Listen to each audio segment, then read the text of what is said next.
This week, libs in Minneapolis stood outside a hotel in minus 15 degrees weather, banging pots and playing instruments to keep JD Vance from sleeping inside his hotel. Little do they know, JD Vance landed back in DC 5 hours before. When they finally realise it. Better luck next time. Thank you for tagging me in this one, Barb. JD Vance leaving Minneapolis. I love Minneapolis. I always say Minneapolis is like Kanye West. 6 years ago, it was great. Yeah. Yes. Should I go to the mall? Should I go to the lake? Should I go by Tim Walz's house and call him a retard? Who the hell knows? What are you going to do? I don't know. Wow, okay. I don't know what the hell's going on in this town. Jesus Christ. You got 3M, Target, Pillsbury, and what the hell, a ton of Somalis, you know? You are a wacky bunch out here. Very random. See, you guys are all over the news. It's crazy. Tim Walz, his approval rating is downs. But, you know, tough times. Tough times out there. That Ilhan Omar, I'm attracted to her. She's like a sister to me, you know? And, okay, we're having fun. With Tim Walz basically inciting riots this week in Minnesota, Minnesotans begin fleeing to Somalia to escape violence. If we can get some riots started, they won't be able to focus on all the fraud. We're not telling people to be silent, but we're not telling people to go out and cause problems. We're going to cause good trouble. It's very much giving this energy. Some of you may die, but it's a sacrifice I am willing to make. We're about to get busted for the Somalian fraud. Activate the riots! Of course, this week I have to talk about the bananas and rice girl. I cannot. My IQ dropped after watching this. So I'm Somali. I'm proud to be Somali. To me, being Somali isn't just eating bananas with rice. It's a lot. It's like it's an interesting thing. It's very hard to describe what it means to be Somali and what it means to be American, but it's like a cultural fusion. It's kind of like the bananas and rice. You know, people don't really see, like, you know, it's you know, people don't think, oh, you can eat bananas with rice, but that's what it's like to be Somali and American. It's like that combination of banana and rice, but you're gonna get what I mean. Valedictorian at Quality Learning Centre. Enough said. Did she marry her brother too? A liberal is somebody who wants you to think like them. A conservative is somebody who just wants you to think. Blair White says we are living in an episode of South Park. Starting to think Somalia is not sending us their best.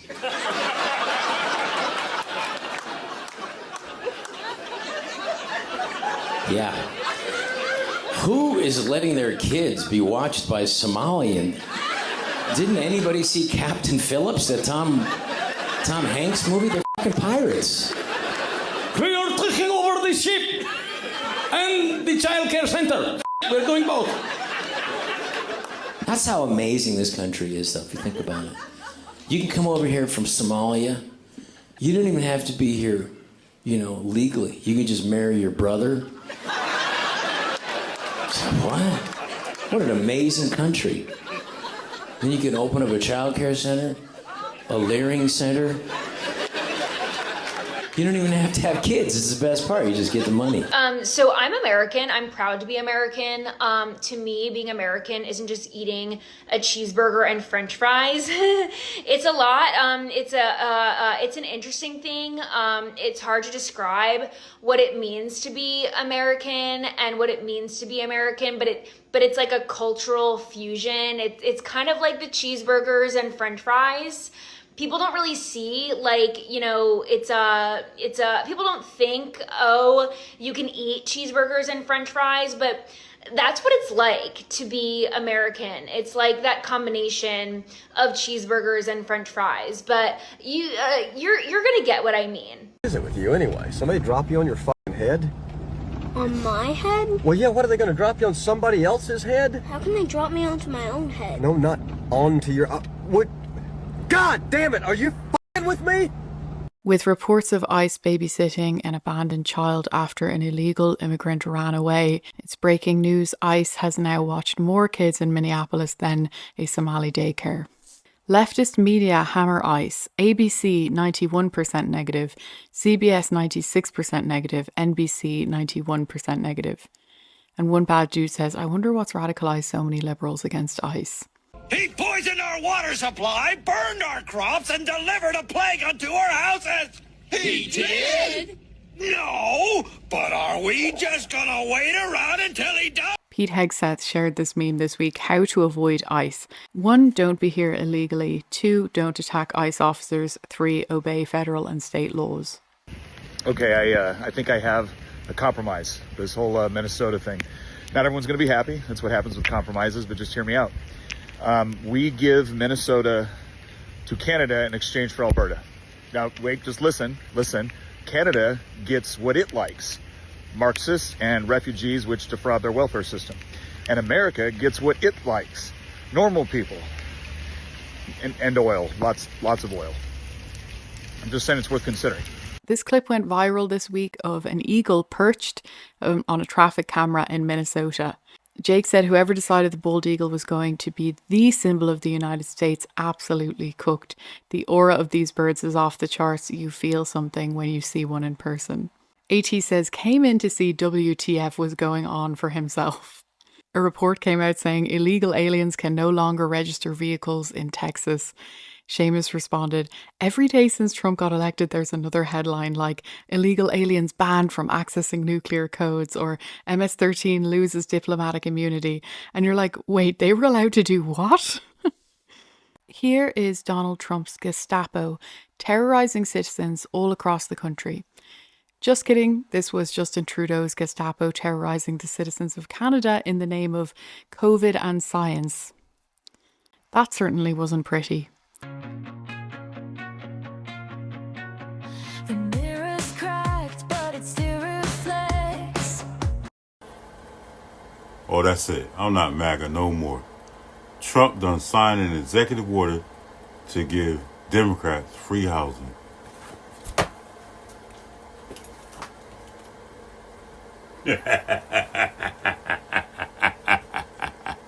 No, man, I'm not against immigration. I just want people to go through the process. It's like how every other country does it. I hate immigrants and want them banished to the shadow realm. So you hate Mexicans? You know we're all immigrants besides Native Americans. No, I didn't say that. And yes, America was built by immigrants. But at some point, the country needs laws. We should slam the borders shut and burn the other countries to the ground. So you're an anti-humanitarian now, huh? I think people should work for what they have. Poor people deserve to starve. You hate the poor? No, I think assistance should exist, but not create dependency. I want to delete food stamps from the ghetto starving asses and replace them with the Hunger Games. How can you say that as a black man? What does my blackness have to do with a conservative point of view? Oh, I just want to be like Massa. I hope they let me stay once they kick you jiggaboos out. So, do you believe there's more than two genders? I mean, I think biological sex exists. If you ain't straight, you ain't great. So you hate trans people? I think everybody deserves respect, but I'm not changing science over feelings. They're not human beings. This is crazy. You probably support the police, don't you? I think police reform is needed, but we still need police. I want the cops to rule the streets like RoboCop. So you support police brutality? No, I support accountability. I love being beat by police officers. In this next video, the interviewer asks leftists how they feel about Trump deporting 3.1 million illegals and seeing them U-turn when they find out that it's actually Obama who deported 3.1 million illegals is quite something. I think it's terrible and inhumane. It's deplorable that the U.S. president is doing that. I think it's awful, really, just to send people back after they have a life here. That number sounds crazy. I'm speechless. I thought we were doing fine before he became president. Hey guys, this is Matt Miller with Political. Today I'm here in Georgetown in liberal Washington, D.C., and we're asking people what is their response to the fact that Donald Trump has deported 3.1 million illegal immigrants so far. The catch is Obama is the one who deported 3.1 million illegal immigrants. Trump hasn't. He's deported 400,000 with 1.6 million self-deporting. Let's see if people switch up their answers and reactions when they find out Obama more than 6x'd Trump's deportation record. Trump has deported 3.1 million illegal immigrants so far. What is your response to that? I'm speechless. I thought we were doing fine before he became president. And I feel great sympathy for the people who are sent to countries that they don't even know. Democrats have said that this is inhumane, it's unprecedented. Would you agree with that? I would, yes. Trump has deported 3.1 million illegal immigrants. What is your take on that? Well, that's awful. I didn't know about it. You're just telling the news. I think it's awful, really, just to send people back. They have a life here. I just think it's awful. A lot of Democrats are saying that it's unprecedented and it's even illegal. Do you agree with that? I think so. I think it's illegal. I mean, I think it's terrible and inhumane, and I think that the world deserves answers, and I think that it's deplorable that the U.S. president is doing that to his own citizens currently. And a lot of Democrats have echoed that, and they've said that this is unprecedented, it's illegal. Agree with that? Yeah, absolutely, 100%. So actually, President Obama deported 3.1 million illegal immigrants. Trump has deported 400,000, and 1.6 million have self-deported. So much more have self-deported. Does that change? Are you still speechless or disturbed by Obama's? I am speechless because of the way he is doing it. It's inhumane, it's disrespectful, and I think a lot of it may be illegal. How is it different than the way Obama is doing it, in your view? Because Obama used ICE to deport people, families, and... I'm afraid I couldn't speak on that because I don't have the information. But in your mind, how is it different to what Obama did in any way? President Trump is very self-centered, egotistical, and seems beyond the rule of law. But I don't understand. I'm sorry, I'm just trying to understand what you're saying. You said you were speechless and it was bad that Trump deported 400,000, but... It's not the number, it's the process. How is Trump doing this? He's using ICE. He's rounding up people, sending them to countries that they didn't come from. He is sending in the National Guard in ways that people have asked him not to, but he doesn't listen. Well, that's a separate matter because that's dealing with crime and activists, protesters, Antifa. In Chicago, he says that they should be locked up because they're not protecting ICE. Yeah, militants are attacking. I actually think it's incredible the way that the Trump administration has offered for people to opt to self-deport. And so many people have actually left the country that way with the opportunity to come back in future. The numbers are actually so much better than the Obama administration. In other news, the weather is a point of focus this week. It's so cold in DC, I just saw a politician with his hands in his own pockets. This is your favorite meteorologist reporting live from the snowstorm. It's very cold. It's colder than the average Somali IQ. It's very cold, very low temperatures. You know, their IQs are very low, but the temperatures are lower than that, which means it's very cold. You have big, beautiful flakes falling from the sky, fat flakes. It looks like Chris Christie falling out of the sky, but we get along very well with the snow. In a few hours, we're expecting ice. You love ice. We all love ice, except when it gets on the power lines. Then we want to abolish ice, but we hope the power stays on, and we hope you stay warm. You don't like it when your temperatures get lower than the Somali IQ. It's very hard to get that low, but it's very low. So the flakes are huge. The flakes are huge.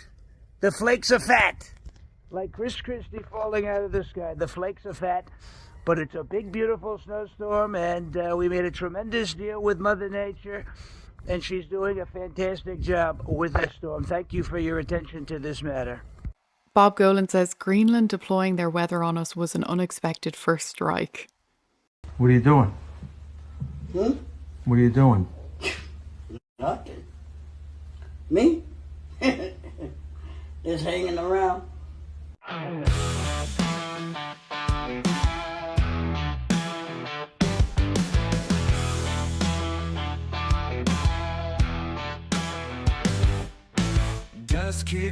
Trump disguises himself as Muslim migrant so Europe will let him invade Greenland.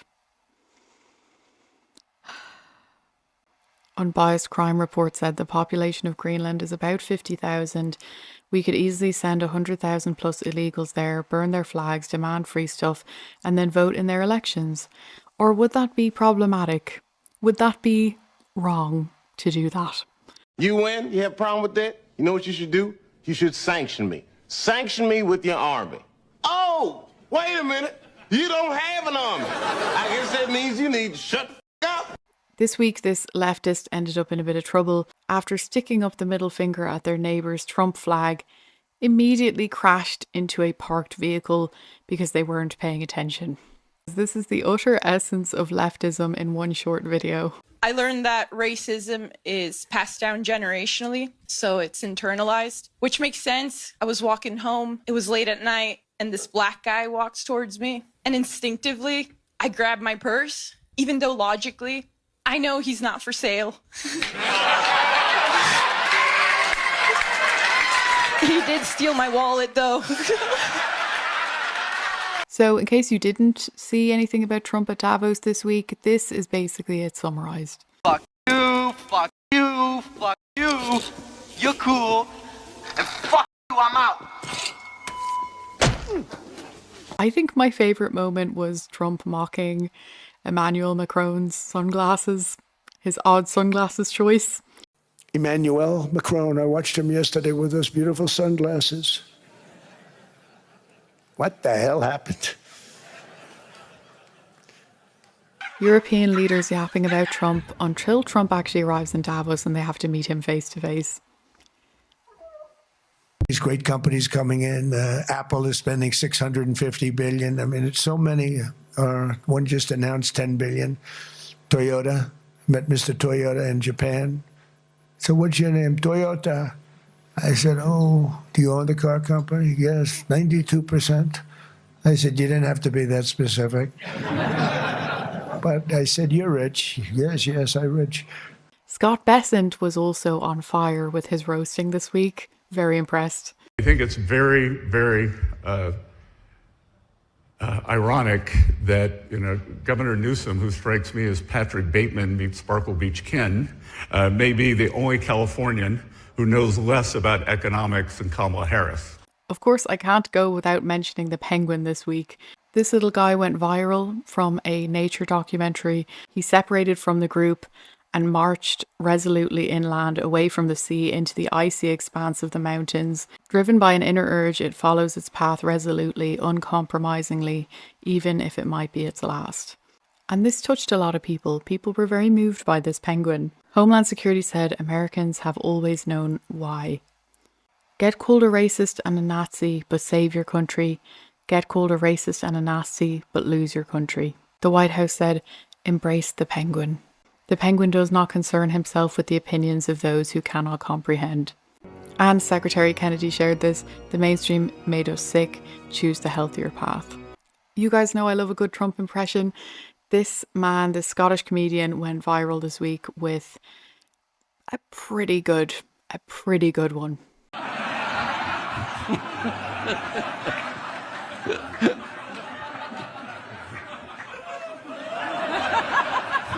Great job. It is a great honor for you to hear me tell you about the latest war I've ended. I'm stopping wars everywhere.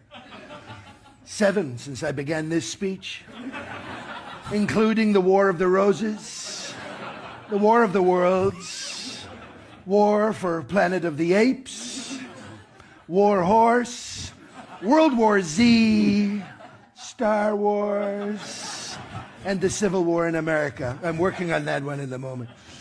The latest one was in Ukraine.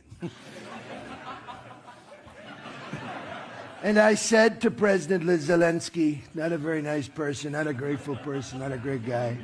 I said, guess how I'm going to end this war? And he said, I give up. And I said, absolutely right. I just wanted to cover some good news before we take a look at some of the stuff that you guys tagged me in.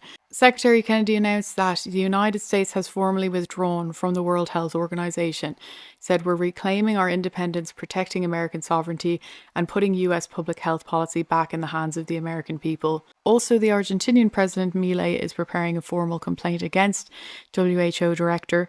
Before the International Criminal Court, he accuses the leadership of crimes against humanity during the COVID-19 pandemic, lockdowns, mandates and policies that caused massive harm to global freedom and health sovereignty. It has been a long wait, but I feel like finally we're seeing a little bit of everything that caused 2020 and 2021 to become dismantled.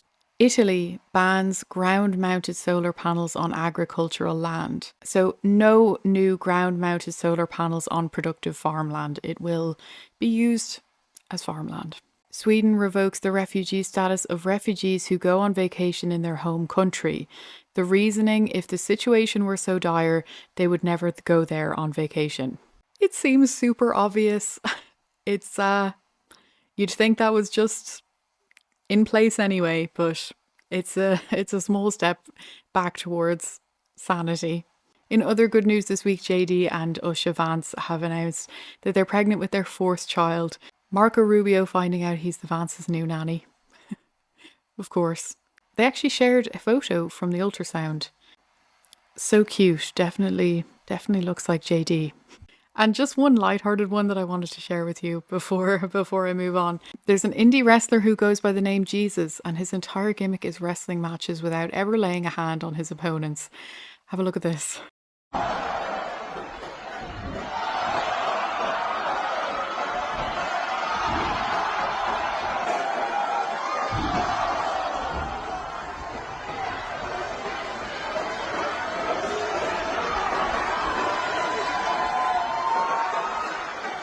You really can find it all out there in the world, can't you? Okay, so I'm just going to have a quick look at some of the stuff that you guys tagged me in. Jennifer Harper. People in 1999 using the internet as an escape from reality. People in 2026 using reality as an escape from the internet. Yeah, it's probably for the best. Probably why Dan Bongino resigned. For the love of God, arrest someone. I don't know what's going on behind closed doors, you know, so we can only judge it from our view from the outside. But there are certainly things that Pam Bondi comes out with sometimes where I am like, really? You know? So I can understand why people are frustrated. Sandforce, thank you for tagging me in this one. Deposit Democrat votes here. Scientists issue warning. Earth could run out of conspiracy theories by the end of 2026 if they keep coming true at the current rate. It's true, we've kind of entered this period of hyper revelation, realizations when it comes to conspiracy theories. If you think the government has the right to forcibly vaccinate people for the good of society, what is to prevent them from forcibly sterilizing people, forcibly euthanizing people, or forcibly implanting a tracking device for the good of society? It was so wrong. It was just, even aside from all of the potential of where it could go, where it went was too far and so wrong. We are all the lone penguin. Bananas and rice. Rice and bananas. Could it be? I think it could. Governor Newsom, who strikes me as Patrick Bateman meets Sparkle Beach Ken, may be the only Californian who knows less about economics than Kamala Harris. He's here this week with his billionaire sugar daddy, Alex Soros, and the Davos is the perfect place for a man who, when everyone else was on lockdown, when he was having people arrested for going to church, he was having $1,000 a night meals at the French Laundry, and I'm sure the California people won't forget that. Very good. Jennifer Hewitt says, what a great time to be alive. There's a lot of hope. I thought it would be easier. Thank you, Paul, for tagging me in that one.